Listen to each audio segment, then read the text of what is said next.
अस्सलाम वालेकुम जी, कैसे हैं सब। अच्छा भाई, कुछ दिन पहले एक वीडियो बनाई थी जिसके अंदर मैंने क्वेश्चन किया था कि क्रेन का रेडियस कैसे कैलकुलेट करते हैं। काफ़ी वीडियो वायरल गई और काफ़ी बंदों ने अजीब अजीब आंसर भी दिए। कुछ बंदों के आंसर अच्छे थे और कुछ बंदों के हंसी वाले भी थे। अभी उसके अंदर कुछ बंदे ये मैसेज कर रहे हैं कि भाई ये सेफ्टी वाले का काम नहीं रेडियस कैलकुलेट करना। कुछ ने आंसर बिल्कुल एग्जैक्ट दिए जो कि उसका आंसर था।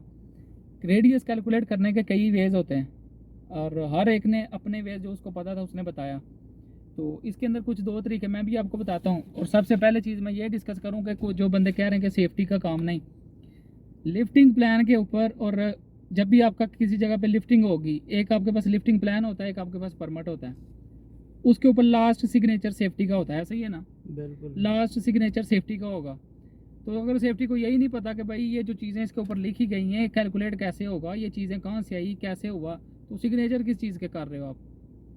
विजुअल इंस्पेक्शन चले आपने करनी है, लेकिन जो ऊपर कैलकुलेशन हो ही है, जो उनसा लोड उठ रहा है, जो सेफ्टी फैक्टर मेंशन है ऊपर, जो उनकी करंट इक्विपमेंट कैपेसिटी है वो कैसे निकल रही है। अगर तो आपको ये चीज़ें नहीं पता तो फिर आप साइन किस चीज़ के कर रहे हो उसके ऊपर।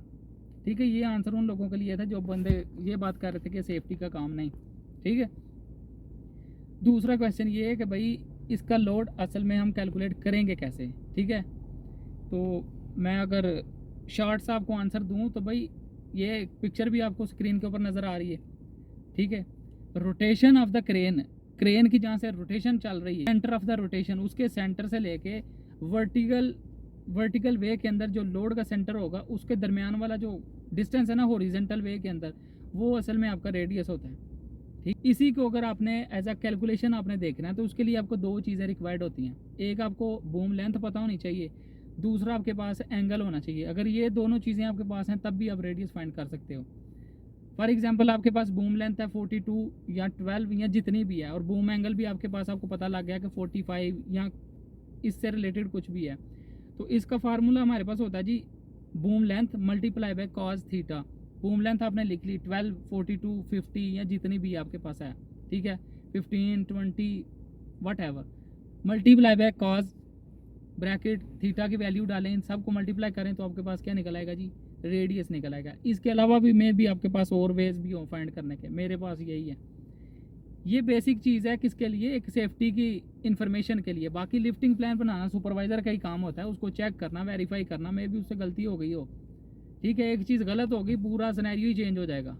बूम एंगल आपने गलत लिख दिया, आपने रेडियस गलत लिख दिया, कैलकुलेशन गलत की है, आपका जो ऑपरेटर है वो इसी हिसाब से चल रहा है जो आपने डॉक्यूमेंट उसको प्रोवाइड किए हैं। ठीक है, ये थी जी हमारी छोटी सी वीडियो जो मैंने टॉपिक डिस्कस किया था। नेक्स्ट वीडियो का मैं आपको क्वेश्चन दे के जा रहा हूँ भाई। लिफ्टिंग प्लान अगर जिस बंदे ने देखा है उसके ऊपर एक चीज़ मेंशन होती है सेफ्टी फैक्टर। अब आप मुझे ये बताओ कि सेफ्टी फैक्टर क्या होता है। ठीक है, इसके ऊपर भी कुछ बंदे कहेंगे कि सेफ्टी का क्या काम है, इस पर सेफ्टी का ही काम है इसके ऊपर। तो आपने मुझे बताना है कि सेफ्टी फैक्टर क्या होता है जो लास्ट पे पॉइंट होता है, लिफ्टिंग प्लान के ऊपर मेंशन होता है। और जिस बंदे को लिफ्टिंग प्लान नहीं बनाना आता, नेक्स्ट वीडियो में मैं उसको वो भी समझा दूंगा। सही है ना। ते जे अगर हूँ समझ नहीं आई ना तो फील्ड छोड़ दे। हाँ जी, छोड़ दो। ठीक है, ये भाई सेफ्टी में घुसे हो, हर चीज़ का पता होना चाहिए। ओके जी, अल्लाह हाफिज़।